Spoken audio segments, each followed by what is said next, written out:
जय श्री हरि। जय माँ जगदम्बा।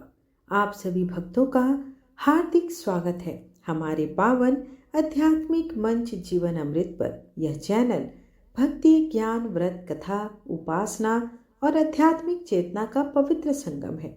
यहाँ आपको प्राप्त होगी देवी देवताओं की पावन कथाएं, व्रत त्योहारों की पवित्र कथाएं व महत्व, मंत्र, स्तोत्र, साधना एवं भक्ति मार्गदर्शन, जीवन को शुद्ध, शांत और सकारात्मक बनाने वाली दिव्य शिक्षाएं। जीवन अमृत का उद्देश्य है हर हृदय में भक्ति का दीप जलाना, हर जीवन में संस्कारों का संचार करना और प्रत्येक भक्त को ईश्वर के और निकट लाना। जीवन अमृत, जहाँ भक्ति है वहीं शक्ति है। जया एकादशी हिंदू धर्म की एक अत्यंत पुण्यदायिनी एवं कल्याणकारी एकादशी है। यह व्रत भगवान श्री विष्णु को समर्पित होता है। इस दिन व्रत, भजन, कीर्तन, जप, तप और कथा श्रवण करने से मनुष्य के पापों का नाश होता है और मोक्ष का मार्ग प्रशस्त होता है। जया एकादशी का व्रत भय, दुख, कष्ट, रोग, शोक और बंधनों से मुक्ति दिलाने वाला माना गया है। यह व्रत मन, शरीर और आत्मा तीनों को शुद्ध करता है। जया एकादशी के पावन अवसर पर भगवान श्री हरि विष्णु आप सभी भक्तों पर अपनी कृपा बनाए रखे। आपके जीवन से समस्त दुख, कष्ट और बाधाएं दूर हो जाए। आपके घर परिवार में सुख, शांति और समृद्धि और धर्म का वास हो और आपका जीवन भक्ति, ज्ञान और सत्कर्मों से आलोकित हो। आप सभी को जया एकादशी की हार्दिक शुभकामनाएं। जय श्री विष्णु। शास्त्रों में जया एकादशी को अत्यंत शक्तिशाली व्रत माना गया है। इस व्रत के प्रभाव से पापों का पूर्ण नाश होता है, प्रेत योनि एवं नकारात्मक बंधनों से मुक्ति मिलती है, मोक्ष मार्ग प्रशस्त होता है, भगवान विष्णु की भक्ति दृढ़ होती है, जीवन में सुख, शांति और सकारात्मकता आती है, आध्यात्मिक उन्नति होती है। धार्मिक ग्रंथों के अनुसार जया एकादशी का व्रत करने से अश्वमेघ यज्ञ के समान पुण्य प्राप्त होता है। यह व्रत भगवान विष्णु को अत्यंत प्रिय है और भक्तों को जीवन में दिव्य संरक्षण प्रदान करता है। तो आइए आज हम रसपान करेंगे जया एकादशी की पावन कथा का।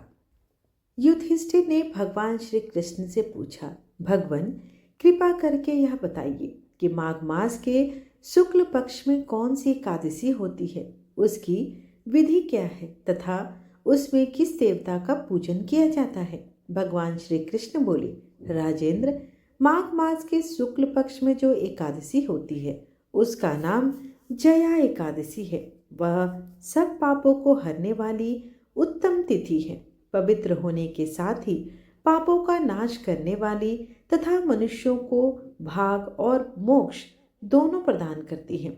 इतना ही नहीं, वह ब्रह्म हत्या जैसे पाप तथा पिशाचत्व का भी विनाश करने वाली है। इसका व्रत करने पर मनुष्यों को कभी प्रेत योनि में नहीं जाना पड़ता। इसलिए राजन, प्रयत्न पूर्वक जया नाम की एकादशी का व्रत करना चाहिए।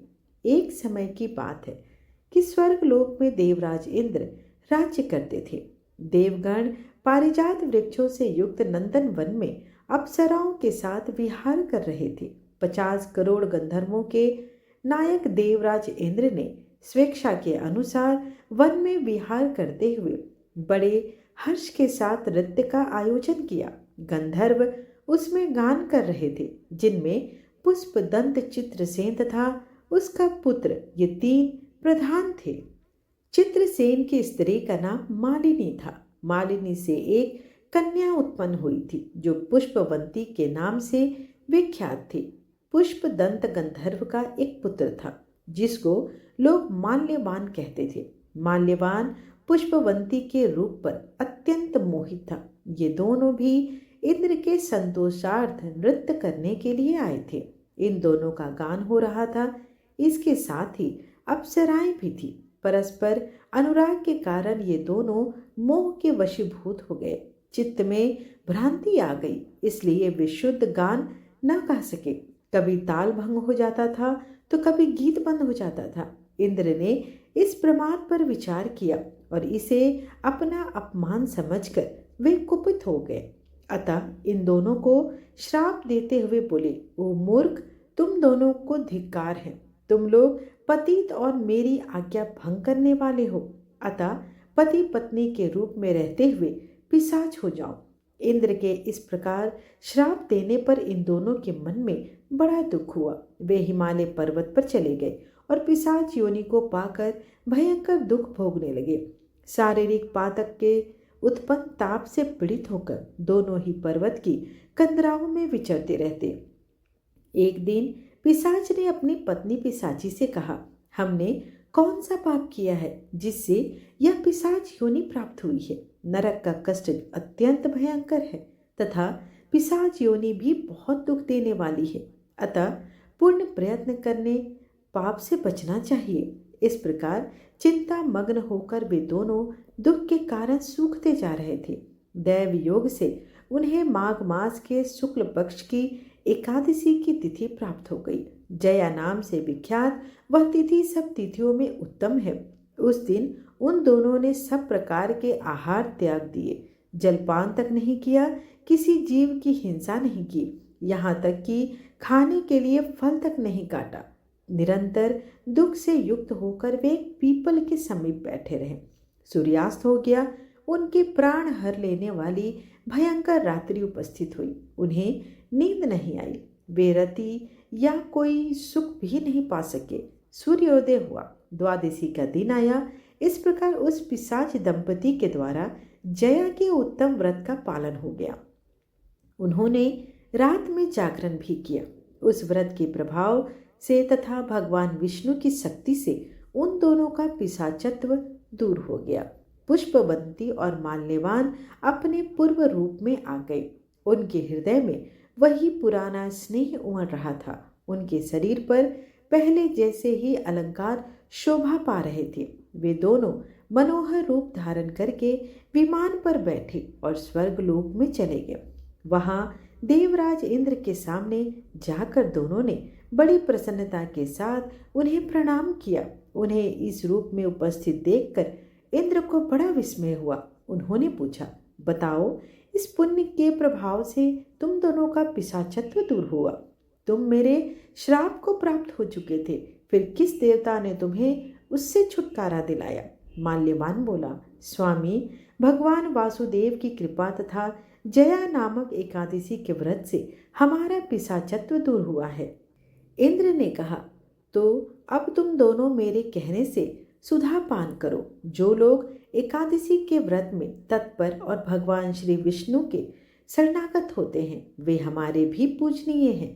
भगवान श्री कृष्ण कहते हैं, राजन, इस कारण एकादशी का व्रत करना चाहिए। नृप श्रेष्ठ, जया ब्रह्म हत्या का पाप भी दूर करने वाली है। जिसने जया एकादशी का व्रत किया उसने सब प्रकार के दान दे दिए और संपूर्ण यज्ञों का अनुष्ठान कर लिया। इस महात्म के पढ़ने और सुनने से अग्नि उष्टोम यज्ञ का फल प्राप्त होता है। इस प्रकार हे भक्तों, जया एकादशी की यह पावन कथा हमें यह दिव्य संदेश देती है कि कोई भी प्राणी पापी नहीं होता। पाप उसके कर्म होते हैं और जब जीव सच्चे हृदय से भगवान श्री हरि विष्णु की शरण में आता है तो स्वयं यमराज के बंधन भी टूट जाते हैं और अंधकार का जीवन प्रकाश में परिवर्तित हो जाता है। जैसे पिशाच योनि में बंधे प्राणी भी भगवान विष्णु की भक्ति से मुक्त होकर दिव्य लोक को प्राप्त हुए, वैसे ही मानव जीवन भी भक्ति, श्रद्धा, व्रत और सदकर्म से मोक्ष मार्ग को प्राप्त हो सकता है। जया एकादशी का व्रत हमें सिखाता है कि व्रत केवल उपवास नहीं, व्रत आत्मशुद्धि है, व्रत संयम है, व्रत अहंकार का त्याग है, व्रत ईश्वर से जुड़ने का दिव्य साधन है। जो भक्त श्रद्धा, नियम और भक्ति भाव से जया एकादशी का व्रत करता है उसके जीवन से दुख, भय, शोक, रोग और बंधन स्वतः ही नष्ट होने लगते हैं। हे प्रभु श्री विष्णु, हम सभी को इतनी शक्ति प्रदान करें कि हम आपके चरणों में सदा अडिग रहें, भक्ति के मार्ग से कभी विचलित ना हो और जीवन के हर क्षण को धर्म, करुणा और प्रेम से भर सके। प्रेम से बोलिए जय श्री हरि। एकादशी के दिन सुनी जाने वाली अब हम रसपान करेंगे दूसरी कथा का।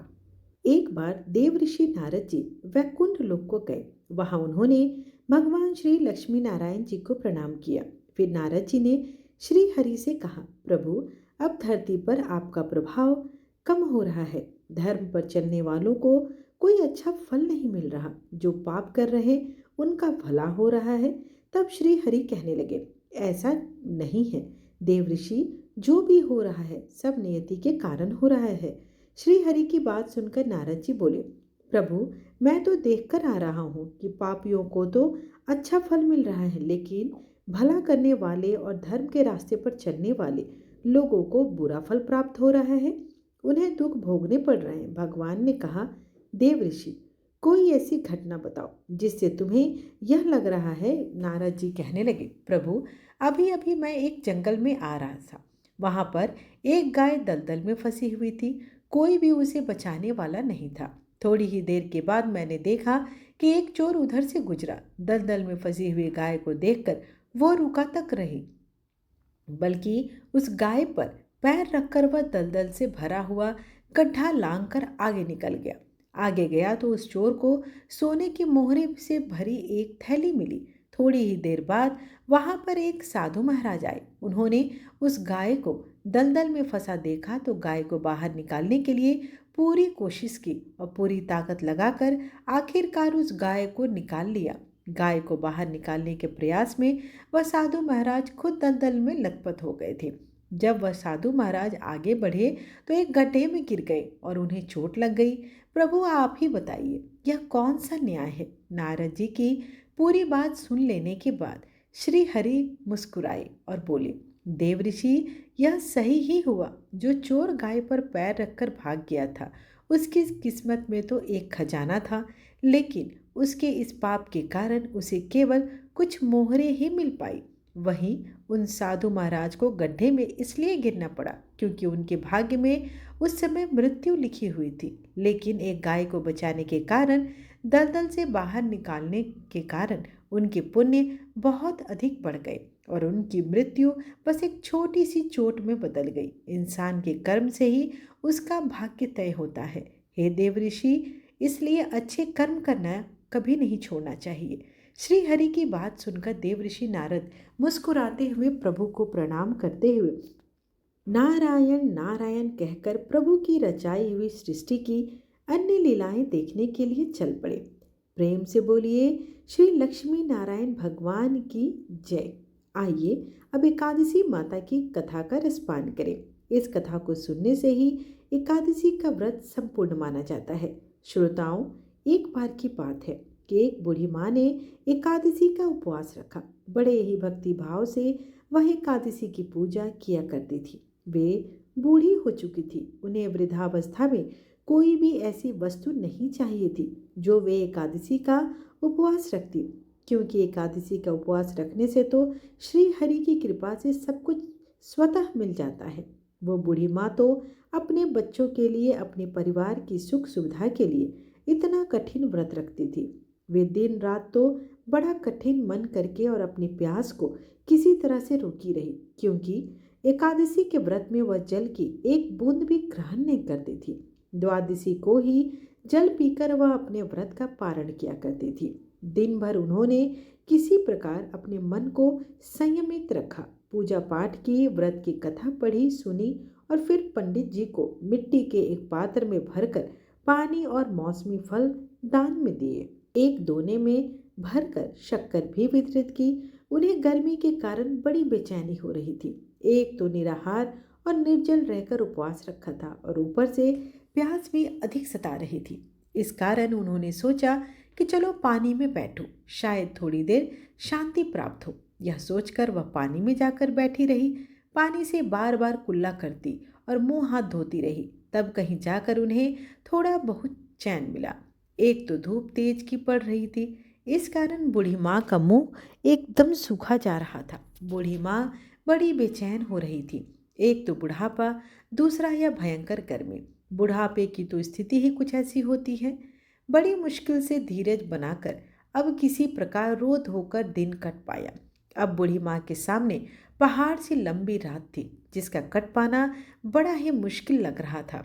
चारपाई पर पड़ी हुई बूढ़ी माँ को किसी प्रकार की शांति नहीं मिल रही थी। बार बार प्यास के मारे गला सूख रहा था और वे इस प्रकार बेचैन होकर करवटें बदलती जा रही थी। कई बार उठकर वे घर के बाहर जाती, फिर अंदर आ जाती। ना उन्हें घर के अंदर शांति मिल रही थी, ना ही बाहर।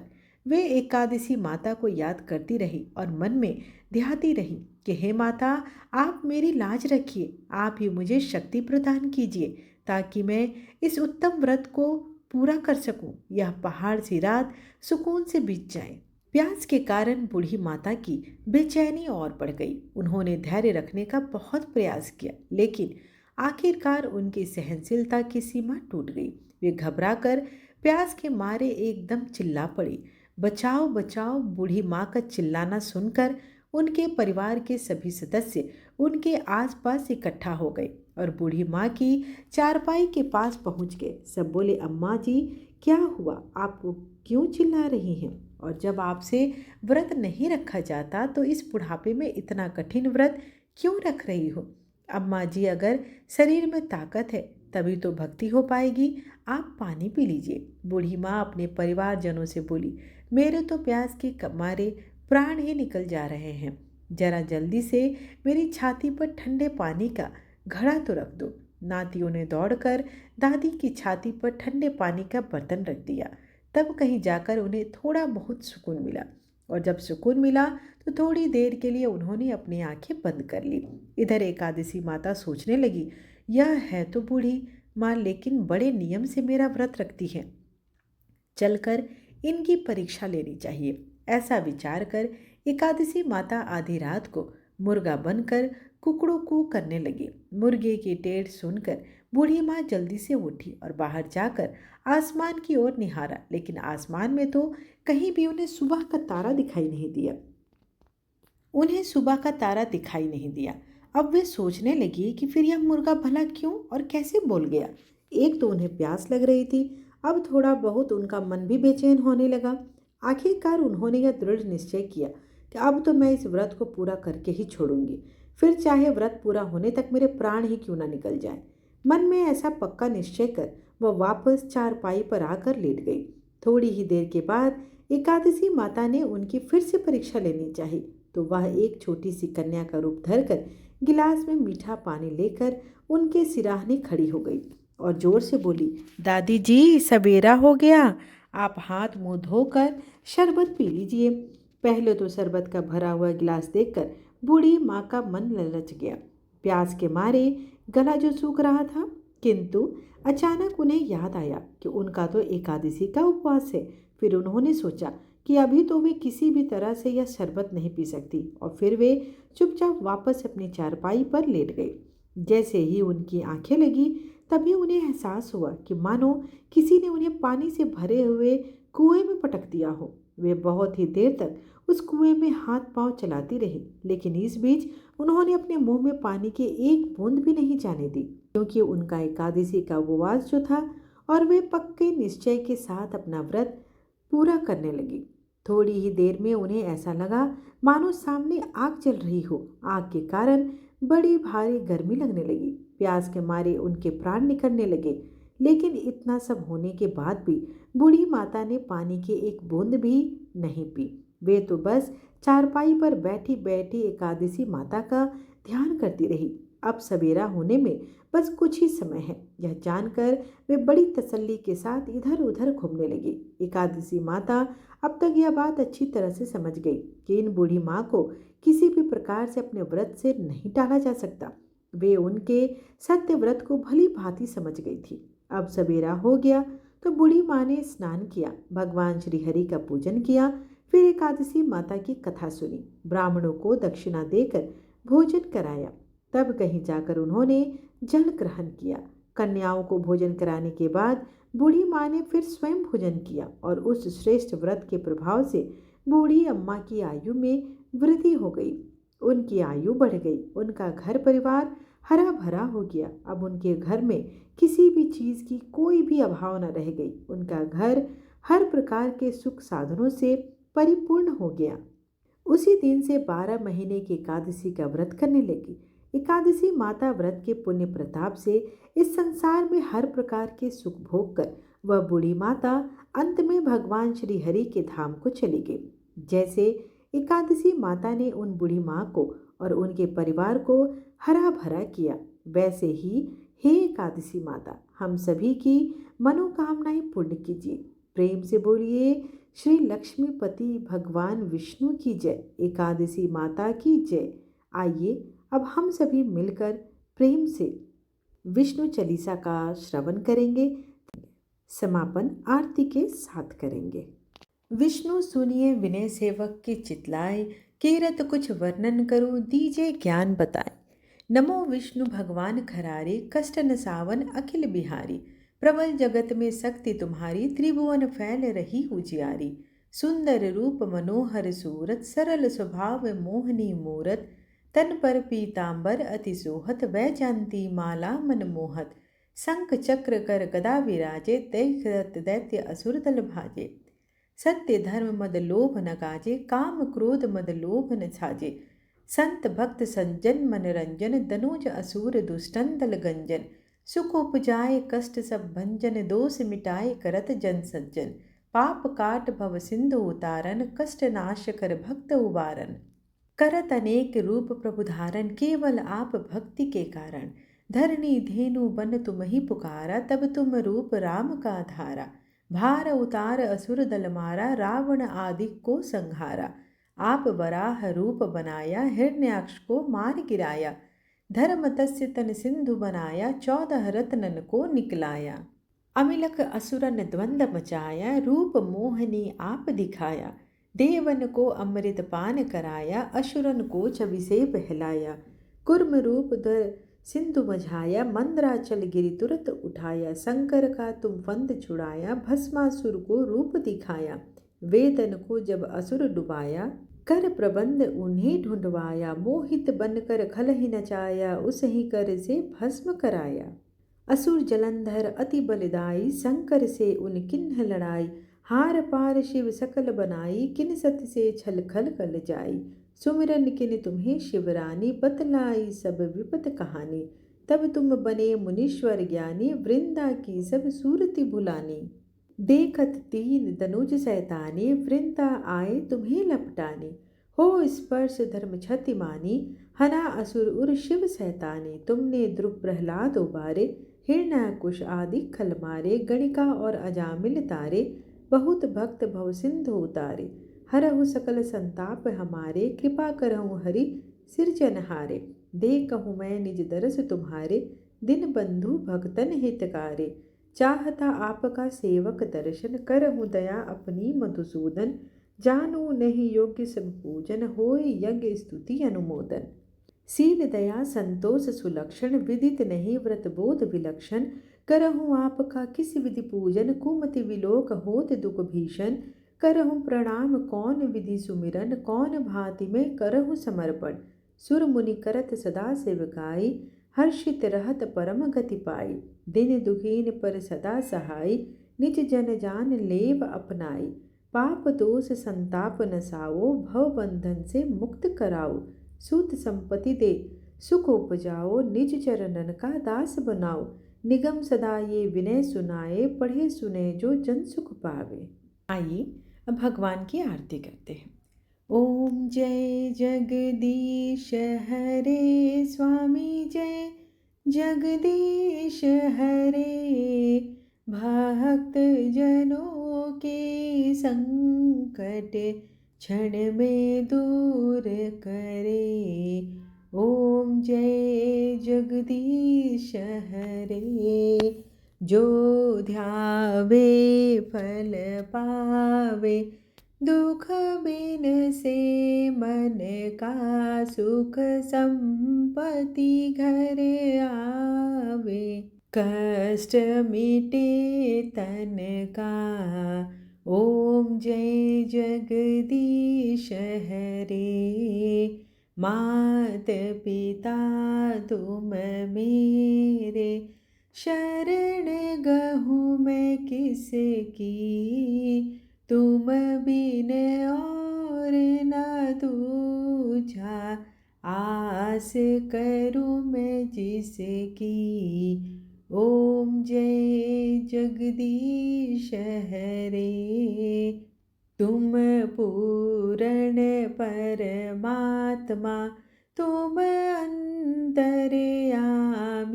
पार ब्रह्म परमेश्वर, तुम सबके स्वामी।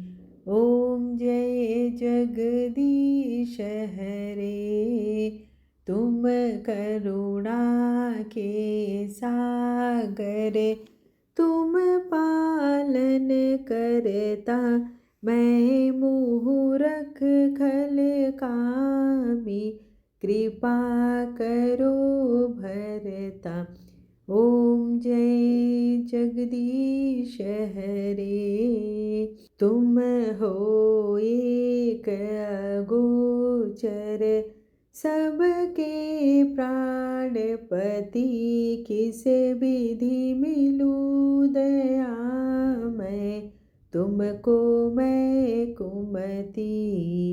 ओम जय जगदीश हरे। दिन बंधु दुख हरता, तुम ठाकुर मेरे, अपने हाथ उठाओ, द्वार पड़ा मैं तेरे। ओम जय जगदीश हरे। विषय विकार मिटाओ, पाप हरो देवा, श्रद्धा भक्ति बढ़ाओ, संतन की सेवा। ओम जय जगदीश हरे। तन मन धन और संपत्ति, सब कुछ है तेरा, तेरा तुझको अर्पण, क्या लागे मेरा। ओम जय जगदीश हरे। श्री जगदीश जी की आरती जो कोई नर गावे, कहत शिवानंद स्वामी, मन वांछित फल पावे। ओम जय जगदीश हरे।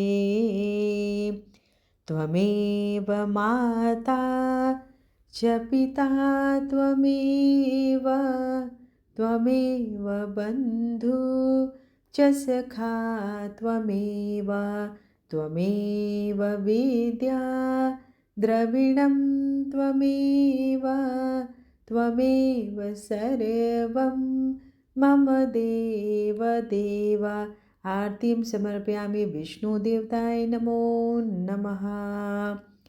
आशा करती हूँ कि आपको आज की कथा और आरती पसंद आई हो। वीडियो पसंद आए तो चैनल को लाइक शेयर एंड सब्सक्राइब करना बिल्कुल ना भूलें। धन्यवाद।